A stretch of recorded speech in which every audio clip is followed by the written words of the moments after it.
नमस्कार, मैं हूं आशीष अग्रवाल और आप देख रहे हैं एएनबी न्यूज का खास कार्यक्रम मुद्दे की शुरुआत करेंगे। गुजरात के सूरत की एक सेशन कोर्ट ने आपराधिक मानहानि के मामले में कांग्रेस के पूर्व सांसद राहुल गांधी की 2 साल की सजा पर रोक लगाने से इनकार कर दिया। इसके बाद राहुल गांधी ने सेशंस कोर्ट के फैसले को चुनौती देने की ठानी है। राहुल गांधी आज अहमदाबाद हाई कोर्ट में याचिका दायर कर सकते हैं। इसी के साथ सेशंस कोर्ट से राहत न मिलने के बाद अब राहुल गांधी ने बंगले को लेकर भी फैसला बदल लिया है। वह शनिवार तक बंगला पूरी तरह खाली कर देंगे। उन्होंने अपना अधिकांश सामान अपनी मां यानी सोनिया गांधी के बंगले में पहले ही शिफ्ट कर लिया था। बंगले को पूरी तरह से खाली करने के लिए वह सूरत कोर्ट के फैसले का इंतजार कर रहे थे।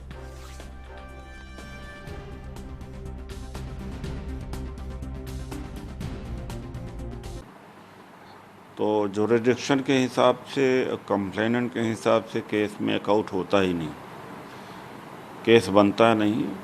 गलत सज़ा दी गई है राहुल जी को, और राहुल जी की सदस्यता ही नहीं छीनी गई है बल्कि घर भी छीन लिया गया है।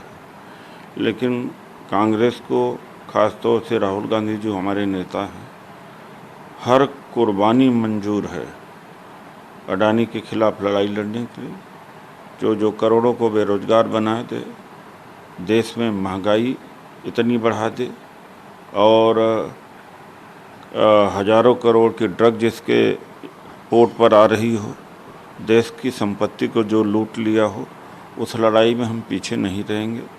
चाहे गलती से, फर्जीगिरी से फंसाया जरूर जाए, लेकिन राहुल जी 1 इंच पीछे होने वाले नहीं हैं। फैसला जो भी आएगा। एक और घटना है जो सतना के मैहर की है, जिसमें माँ शारदा का मंदिर है। वहाँ पर उषा ठाकुर जो मध्य प्रदेश के मंत्री हैं, उन्होंने टेम्पल कमेटी को, मंदिर कमेटी को ये कहा कि जो भी मुस्लिम हैं उनको फायर किया जाए, मुस्लिम स्टाफ। ये देश को विभाजन की ओर ले जा रहे हैं। भारतीय जनता पार्टी इसी के बूते चुनाव में आई है, और देश के विभाजन में इनकी बड़ी भूमिका रही है। जिन्ना की और सावरकर की। सावरकर इनके आराध्य। देखिए, ये एक न्यायिक प्रक्रिया का हिस्सा है, तो न्यायपालिका तकनीकी आधार के ऊपर जो भी निर्णय ले रही है, हम उस पर कोई टिप्पणी न करते हुए सिर्फ अपना भाव ये व्यक्त करना चाहते हैं कि इस निर्णय से एक बार फिर पिछड़े वर्ग के आत्मसम्मान और स्वाभिमान की रक्षा हुई है, और कांग्रेस पार्टी का जो थोथा अभिमान और अहंकार है, उसके ऊपर एक बार फिर दंड पहुंचा है। परंतु मैं फिर राहुल गांधी जी से यह सुझाव देना चाहूंगा कि भारत की जनता बहुत उदार हृदय है। कुटिलता छोड़िए, अहंकार छोड़िए, सरल हृदय से, सहज रूप से एक बार क्षमा मांग लीजिए। रामचरितमानस में ऐसी चौपाइयां भी हैं, राजो तात भज तज कुटिलाई, राम भजे गति कही नहीं पाई। तो कुटिलता और अहंकार छोड़िए, क्षमा मांग लीजिए। देश की जनता, मुझे विश्वास है कि वो माफ।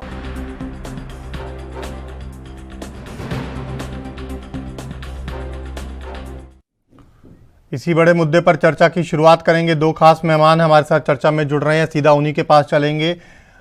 रतन तिवारी, कांग्रेस प्रवक्ता, हमारे साथ चर्चा में जुड़ गए हैं, और प्रदीप भटनागर हमारे साथ चर्चा में जुड़ गए हैं। आप दोनों का बहुत स्वागत है। शुरुआत रतन जी आपसे। आज उम्मीद लगाई जा रही है कि अहमदाबाद हाई कोर्ट में राहुल गांधी की ओर से याचिका जो है वो दायर की जा सकती है, कहीं ना कहीं सजा पर स्टे के खिलाफ। जिस तरह से कल याचिका खारिज कर दी थी सूरत की सेशंस कोर्ट ने, अब अगला क्या रुख रहने वाला है कांग्रेस का? आशीष जी नमस्कार जी। आपने जिस प्रकार देखा कि हमने सेशन कोर्ट में भी 13 अप्रैल को याचिका दायर की थी जी, लेकिन उस याचिका को रद्द कर दिया गया। हम्म। अब हमारी जो टीम है, राहुल गांधी जी की जो टीम है, अभी कुछ समय पहले एक हमारे मित्र से बात हुई, देर में वो गुजरात के अहमदाबाद हाई कोर्ट में चुनौती देंगे, हाई कोर्ट का दरवाजा खटखटाएंगे और गुहार लगाएंगे कि जो संविधान जो कानून है वो न्याय दे। लेकिन मैं बड़े दावे के साथ आपके चैनल पे कहता हूँ ये गुजरात मॉडल है। ठीक है। गुजरात मॉडल में मुझे उम्मीद जरा से भी नहीं लगती है, क्योंकि गुजरात का जो मॉडल है वो मोदी जी के इशारे पे चलता है। वहाँ बिल्किस बानो के जो बलात्कारी हैं वो जेल से बाहर हो जाते हैं, और अभी मैं देख रहा था कि वहाँ पे माया कोडनानी और बाबू बजरंगी जैसे हत्यारे भी अभी बरी हुए। तो गुजरात मॉडल पे अब मुझे तो नहीं, पूरे देश को भी अब विश्वास नहीं रह गया है कि संवैधानिक और संविधान को लगातार अपने कुर्सी के नीचे रखने वाले नरेंद्र मोदी जी इस देश को किस दिशा में लेके जा रहे हैं, अब भरोसा नहीं रह गया है आशीष जी। ठीक है प्रदीप जी, गुजरात मॉडल पर विश्वास नहीं है कांग्रेस को, मोदी जी का प्रभाव काम कर रहा है गुजरात में, सीधे तौर पर आरोप कांग्रेस का।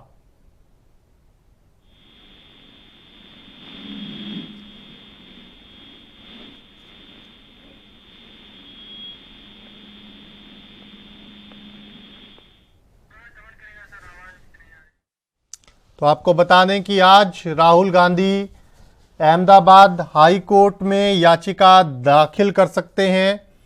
सूरत सेशंस कोर्ट ने कल उनकी याचिका खारिज कर दी थी, जिसमें राहुल गांधी ने सजा पर स्टे की मांग की थी। प्रदीप जी, सीधा आप ही के पास आना चाहूंगा कहीं ना कहीं। जी देखिए, कांग्रेस को ना तो देश के संविधान पे विश्वास है, ना लोकतंत्र पे विश्वास है जी, ना इन्हें देश के जवानों पे विश्वास है, ना इन्हें लोकसभा राज्यसभा के पटल पे विश्वास है जी। इन्हें तो विश्वास केवल चाइना और पाकिस्तान पे है, जिनके गुणगान करते हैं। इन्हें तो विश्वास जो है केवल विदेशियों पे है। इन्हें तो विश्वास जो है टाइम्स पे, जो विदेशी अखबार है, न्यूज चैनल, उन पे है। इन्हें देश पे विश्वास नहीं। ये बाबू बजरंगी का नाम किस किस का नाम यहाँ बैठ के ले रहे हैं। सब कानून के दायरे से निकले हैं, छूटे हैं। एक गुजरात में आज कानून की दुहाई दे रहे। कानूनी किताब एक है, चाहे वो केरला की हो, जम्मू कश्मीर की हो, या हमारे दिल्ली में हो, कहीं भी हो, वो एक ही कानून के दायरे में कोर्ट और न्यायालय चलता है, चाहे सर्वोच्च न्यायालय हो, चाहे निचला न्यायालय। मगर समस्या ये है कि इन्हें विश्वास किस पे। देश की न्याय प्रणाली, जिन्होंने नरसिम्हा राव जैसे को भी और हमारे भारतीय जनता पार्टी के दिग्गज नेता श्री लाल कृष्ण आडवाणी जी, उन तक पे कानूनी कार्रवाई और कोर्ट का मैटर चला है। ये नहीं वो भाग गए हो, उन्होंने लालछन लगाया हो, कुछ करा हो। मगर कांग्रेस में समस्या है कि न्याय प्रणाली पे जी। अगर ये लोग किसकी दुहाई देते, ये समझ नहीं आता। कभी पाकिस्तान की दुहाई देते, कभी चाइना की दुहाई देते, ये खुद अपना स्टंट क्लियर नहीं करते। आप बताइए, जिनकी जो एक पहले ही एक सजा याफ्ती हो, जो जमानत पे चल रहा हो, आय से अधिक संपत्ति में गड़बड़ घोटाले में, तो पहले ही मुजरिम, तो पहले ही वो अपने आप को बना चुका हो जमानत लेके आदमी। पहली चीज। दूसरी चीज, अब जब न्यायालय में चला गया, चाहे गुजरात हो या दिल्ली हो, तो आपको उसको फॉलो करना चाहिए। जब न्यायालय हर चीजें खोल रखी है, हर रास्ते खोल रखे हैं, चाहे वो मुजरिम आय से अधिक संपत्ति का हो, चाहे झूठ बोलने का हो, चाहे किसी को गाली बकने का हो, चोरी का, डकैती को, सबके लिए न्याय है और न्याय प्रणाली में जाना चाहिए। तो कांग्रेस क्यों लेट कर रही है? क्या ये भी लालचन लगाना चाहती है कि देखिए, हम पूरे देश की आजादी में कांग्रेस से कोई जेल तो गया नहीं, ना काला पानी गया, आज राहुल गांधी को भेज के वही स्वतंत्रता सेनानी वाला काम कर देते हैं। तो ये चीजें दर्शाती है कांग्रेस की मंशाएं क्या है। ठीक है, कांग्रेस की मंशाएं क्या है, ये चीजें दर्शाती हैं। लेकिन प्रदीप जी, मैं रोकना चाहूंगा आपको, क्योंकि मेरे पास इस वक्त वो 5 बिंदु हैं हाथ में, जो कल कांग्रेस की ओर से कहीं ना कहीं कोर्ट के अंदर दलील के तौर पर रखे गए, और जो स्टे याचिका थी, उस याचिका का बेस यही मुख्य तौर पर 5 बिंदु थे। मैं एक बार पढ़ के दर्शकों को भी बता देता हूं। राहुल गांधी की ओर से जो पहली दलील दी गई, उसमें यह कहा गया कि नरेंद्र मोदी आपराधिक मानहानि की शिकायत दर्ज करा सकते थे। पूर्णेश मोदी की याचिका अमान्य है। ये पहली कहीं ना कहीं प्ली ली गई थी, लेकिन न्यायाधीश ने इसको प्ली को सिरे से मानने से खारिज कर दिया, और स्पष्ट तौर पर ये टिप्पणी की गई उस पर कि शिकायतकर्ता की प्रतिष्ठा को भी नुकसान पहुंचाया गया है। शिकायतकर्ता पूर्व मंत्री हैं, सार्वजनिक जीवन में हैं, मानहानि भरी इस तरह की टिप्पणी से निश्चित ही उनकी प्रतिष्ठा को भी नुकसान पहुंचता है।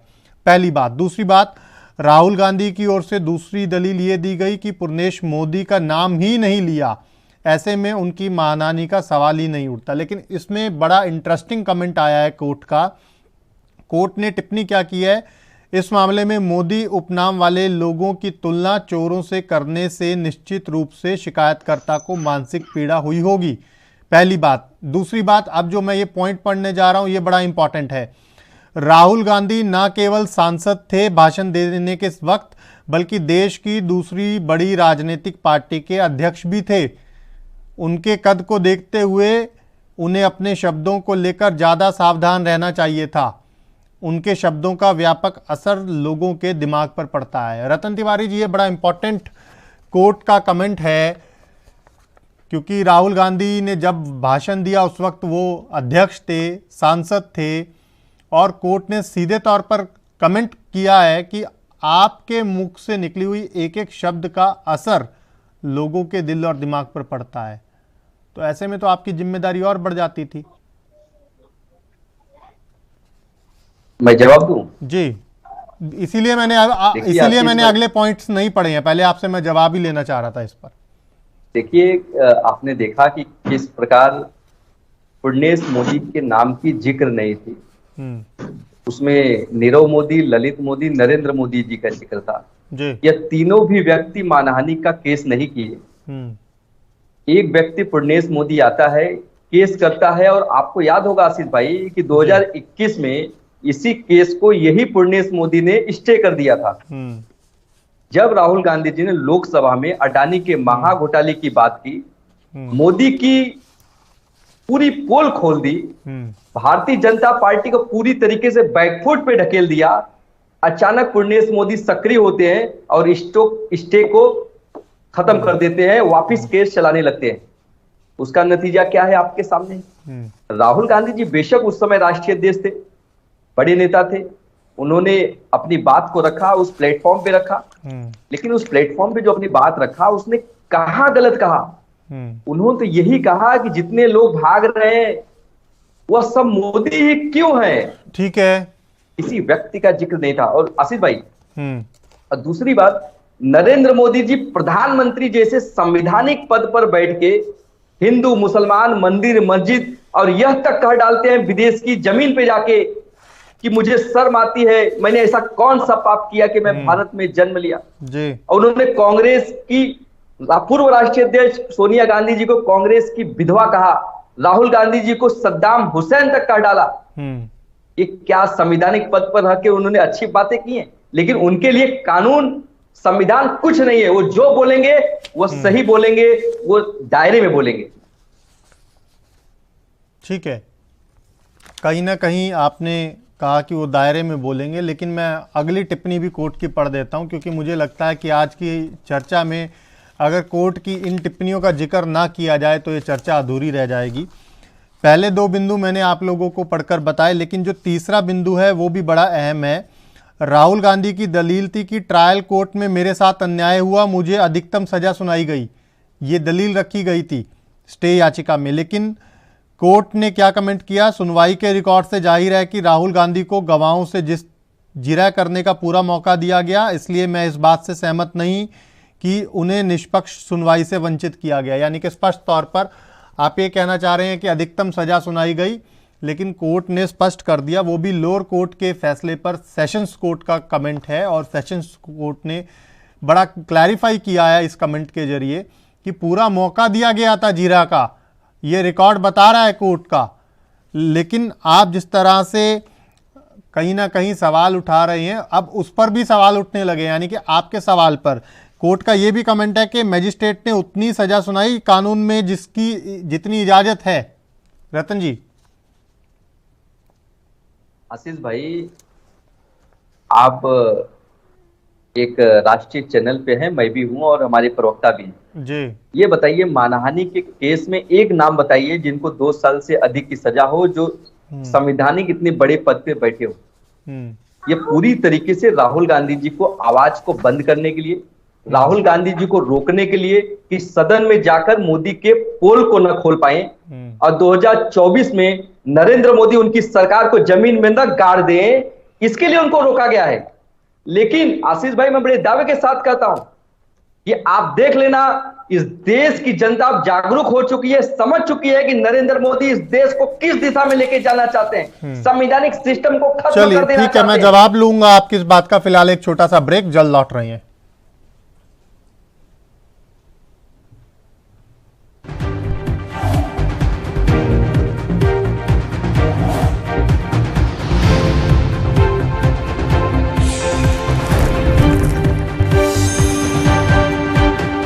ब्रेक के बाद स्वागत है आपका। सीधा मेहमानों के पास चलेंगे और चर्चा को आगे बढ़ाएंगे। लगातार आज यही चर्चा कर रहे हैं कि क्या आज वाकई में अहमदाबाद हाई कोर्ट पहुंचेंगे राहुल गांधी, और जो फैसला आया है सूरत सेशंस कोर्ट का, उसके खिलाफ याचिका दायर हो जाएगी आज, या अभी इंतज़ार करना होगा। मैं प्रदीप भटनागर जी आपके पास आऊँगा। ब्रेक पर जाने से पहले रतन तिवारी ये कह रहे थे कि कहीं ना कहीं राहुल गांधी को रोकने के लिए बीजेपी ने ये सारा प्रपंच रचा है। अग्रवाल साहब, मैं तो कांग्रेस से पूछना चाहूंगा कि 4000 किलोमीटर देश में घूमे, किसने रोका? बर्फ में खेले दीदी के साथ, किसने रोका? आतंकवादी को देखा उन्होंने, किसने रोका? राहुल गांधी खुद ही एक स्टैचू है और वो खुद रुके हुए हैं, और वो भी स्टैचू उस टाइप के हैं जो सीजनेबल बोलते हैं, और वो सीजनेबल बोलते हैं जो कि रटा रटाया होता है, जो उनके जो विश्लेषक है जो उनको बुलवाते हैं। अब ये कह रहे थे मेरे मित्र बड़े उत्तेजित हो गए कि धसा दिया और धसा देंगे। कांग्रेस पताल में चला गई है, उसको निकालने की कोशिश कीजिए। कांग्रेस कब्रिस्तान बन गई है, आप उसको देखिए और उसको निकालने की कोशिश कीजिए। कांग्रेस एक का स्ट्रक्चर बन गई है, आप उसको देखिए कैसे मार्च करना है। हमें सलामती हमारे जो भारतीय जनता पार्टी के पूर्वज कह गए थे कि एक दिन कांग्रेस का नाम लेवा नहीं होगा।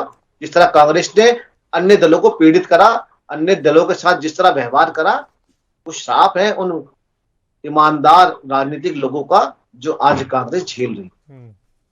अभी मेरे सामने बता रहे हैं तिवारी जी की न्यायालय की बात कर रहे थे। न्यायालय ने कुछ चीजों को, तथ्य को रख के छोड़ा ना, और 2-3 दिन 4 दिन की बात है। राहुल गांधी नहीं जा रहे हाई कोर्ट, जाना है जो न्यायालय जो करना पड़ा, नहीं जेल जाएंगे। अच्छे धुरंधर जेल गए, राहुल गांधी चीज क्या है? अरे हम डरते नहीं है, जेल जाने के लिए तैयार हैं। तिवारी जी सुन लीजिए, तिवारी सुन लीजिए, मैंने आपको सुना है। एक मिनट, जो संपत्ति लेना चाहते हैं वो मिलेगी नहीं, क्योंकि देश के आगे जो पोल खुली है कांग्रेस की, और जब देश के आगे चीजें इनकी उजागर हुई हैं, देश की जनता ने, देश के नागरिकों ने देखा है कि हमारा बुरा भला सोचने वाला कौन है और कौन अच्छा करने वाला है। आज जिन राज्यों में हमारी सरकार है वो भी दिख रहा है, और जो केंद्र में सरकार है वो भी सबको दिख रहा है कि क्या था। इसमें कोई उदाहरण नहीं है। ठीक है, आज का चुनाव ना तो राहुल गांधी है। जी एक बार रतन तिवारी जी से भी कमेंट ले लेते हैं। लास्ट खत्म करो सर, लास्ट जी। आज का चुनाव तो है, आपने अपने राज्यों में क्या विकास करा, आपने देश की उत्पत्ति के लिए क्या करा, आपने समाज के लिए क्या करा।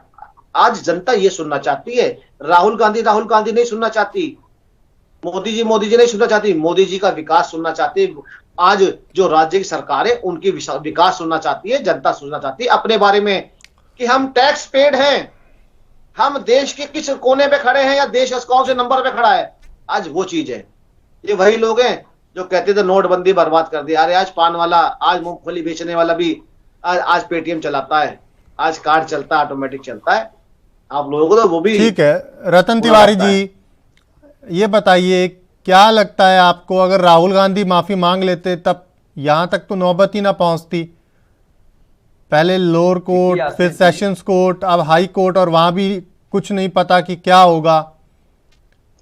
आपको नहीं लगता कि पहले भाषण देकर गलती हुई, उसके बाद एक अगर माफी मांग लेते तो मामला वहीं खत्म हो जाता?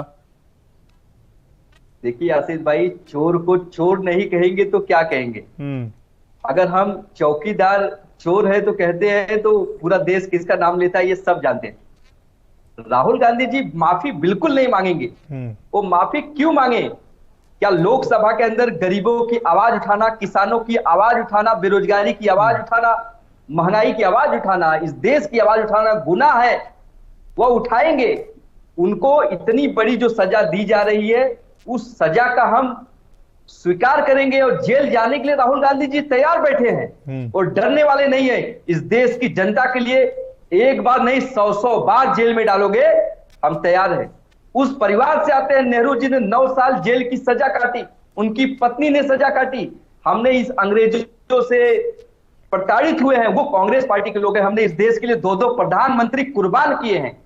आशीष भाई, यह जिस तरीके से बात कर रहे हैं कि राहुल गांधी जी की, राहुल गांधी अपने आप में एक मिसाल है। उन्होंने अरबों खरबों की संपत्ति उनके परिवार ने इस सरकार को दान में दी हो, उनसे बंगला खाली कराने की बात करते हैं। हमने देश के मुद्दे की आवाज उठाई है। ये बताइए, हर वर्ष 2 करोड़ रोजगार देने का वादा था कि नहीं प्रधानमंत्री का?